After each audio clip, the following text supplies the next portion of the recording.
asked the stranger. "Merely for the curiosity of the thing. I should be glad to know." Midas paused and meditated. He felt a presentiment that this stranger, with such a golden luster in his good-humored smile, had come hither with both the power and the purpose of gratifying his utmost wishes.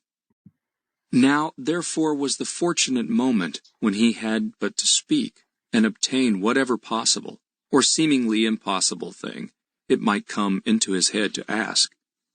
So he thought, and thought, and thought, and heaped up one golden mountain upon another in his imagination, without being able to imagine them big enough. At last, a bright idea occurred to King Midas.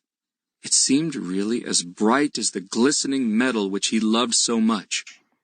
Raising his head, he looked the lustrous stranger in the face. "Well, Midas," observed his visitor, "I see that you have at length hit upon something that will satisfy you. Tell me your wish." "It is only this," replied Midas. "I am weary of collecting my treasures with so much trouble, and beholding the heap so diminutive after I have done my best. I wish everything that I touch to be changed to gold." The stranger's smile grew so very broad that it seemed to fill the room like an outburst of the sun, gleaming into a shadowy dell where the yellow autumnal leaves, for so looked the lumps and particles of gold, lie strewn in the glow of light. "The golden touch!" exclaimed he. "You certainly deserve credit, friend Midas, for striking out so brilliant a conception. But are you quite sure that this will satisfy you?" "How could it fail?" said Midas. "And will you never regret the possession of it?" "What could induce me?" asked Midas. "I ask nothing else, to render me perfectly happy." "Be it as you wish, then," replied the stranger, waving his hand in token of farewell. "Tomorrow at sunrise, you will find yourself gifted with the golden touch." The figure of the stranger then became exceedingly bright, and Midas involuntarily closed his eyes.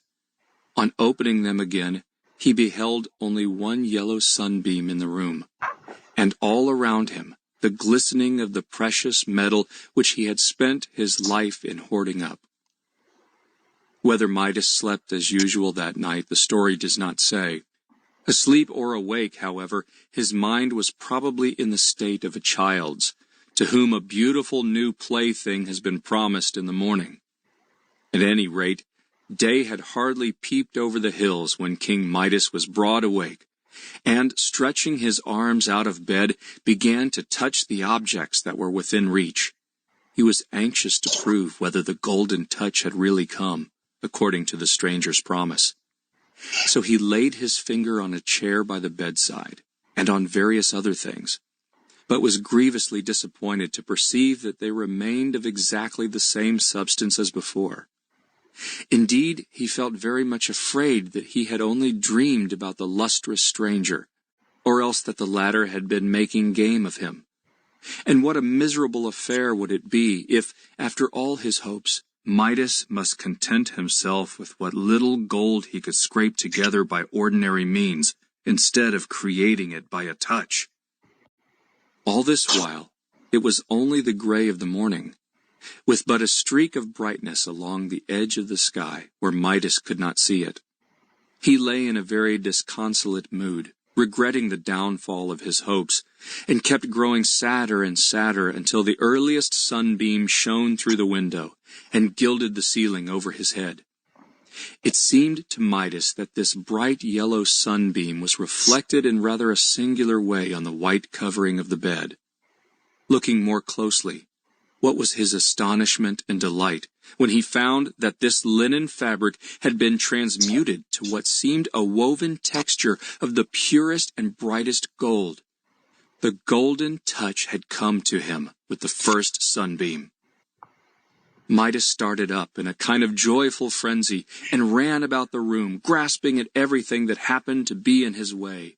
He seized one of the bedposts, and it became immediately a fluted golden pillar. He pulled aside a window curtain in order to admit a clear spectacle of the wonders which he was performing, and the tassel grew heavy in his hand, a mass of gold. He took up a book